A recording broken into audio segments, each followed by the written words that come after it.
Salutare și bine v-am regăsit din nou pe canal Patricia Show. Și astăzi eu o să vă arăt cum să decorați polița voastră dacă nu aveți idei.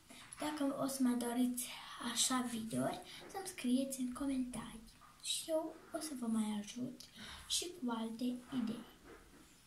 Așa că, în primul rând, o să iau niște tablouașe pe care chiar eu singură le-am făcut. Aceste două tablouașe. Și o să le pun aici. Deja voi întoarce așa camera să fixez pentru că voi să vedeți. Da. Deci cam așa arată acum. Mai departe o să iau la fel un tablouaș care deja l-am cumpărat și o să-l pun aici. Cam așa se privește până când. Apoi o să iau un peștișor din lut, care de asemenea eu l-am făcut. Și o să-l pun chiar aici.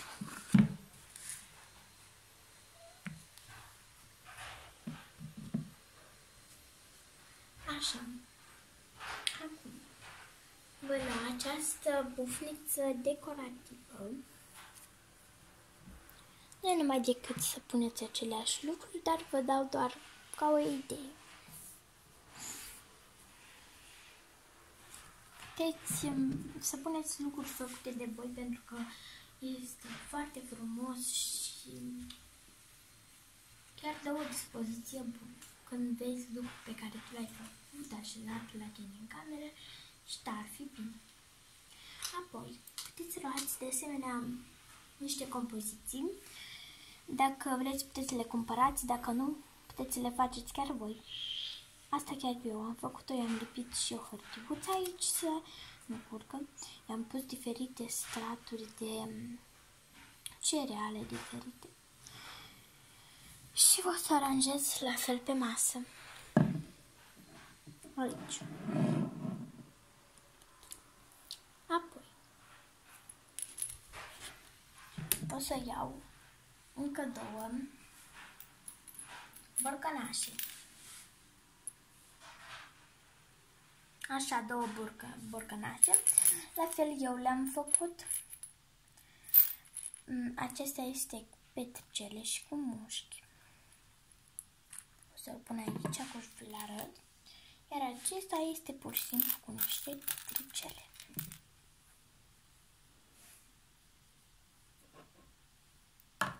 Așa.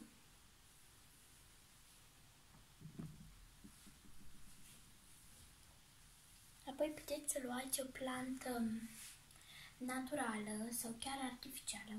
Asta la mine este artificială.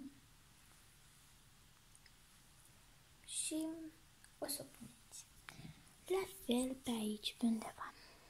Eu o să o pun aici.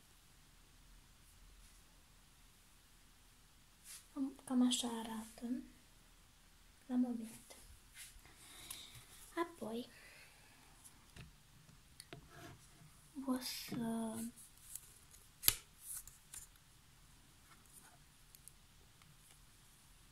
luăm o clepsidră.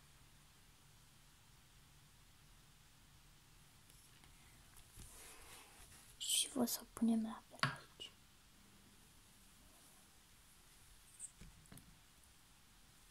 Acum vom lua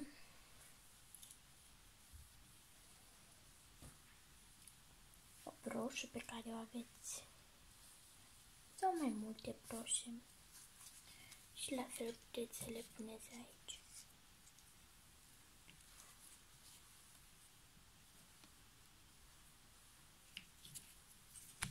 Eu așa le-am pus. Și acum la urmă puteți lua chiar și niște, cum să le pun, ca niște statui micuțe, mini-statui și să le punem printre ele.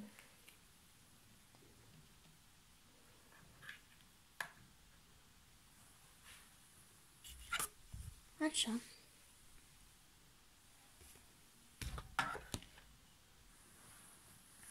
Iar pentru ultimul pas o să avem nevoie de flori artificiale cât mai micuțe. Puteți să aveți chiar și atât de micuțe. Și o să le aranjăm.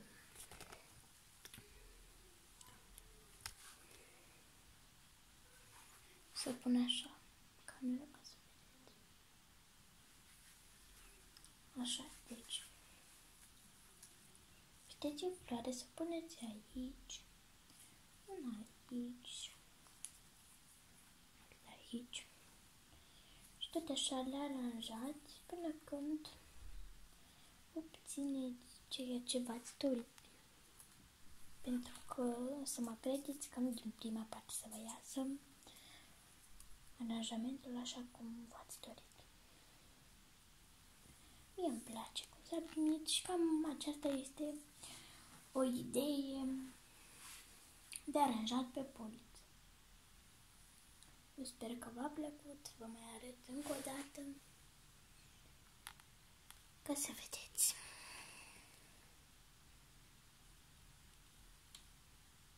Cam așa arată. Eu sper că v-a plăcut acest video și v-am spus că dacă mai doriți videouri de genul, să-mi scrieți numai decât în comentarii și de asemenea să-mi scrieți dacă mai doriți videouri cu Francesca sau cu elastice, orice doriți voi, îmi scrieți în comentarii și eu voi reveni cu aceste videouri. Pentru cine n-a văzut videoul cu seria de instrumente muzicale sau de citit povești, vă uitați numai decât și dacă vă place, de asemenea pot să mai fac. Și voi deja știți ce aveți de făcut. Doar să puneți like-uri și eu voi fi bucuroasă și voi înțelege ce doriți voi de la mine. Așa că da, cam asta a fost. Eu am foarte multe dulapuri și rafturi pe care pot să vă arăt, ca exemplu ăsta, sau foarte multe în cameră, pe care am aranjat diferite lucruri și pot să vă arăt cum anume le-am aranjat.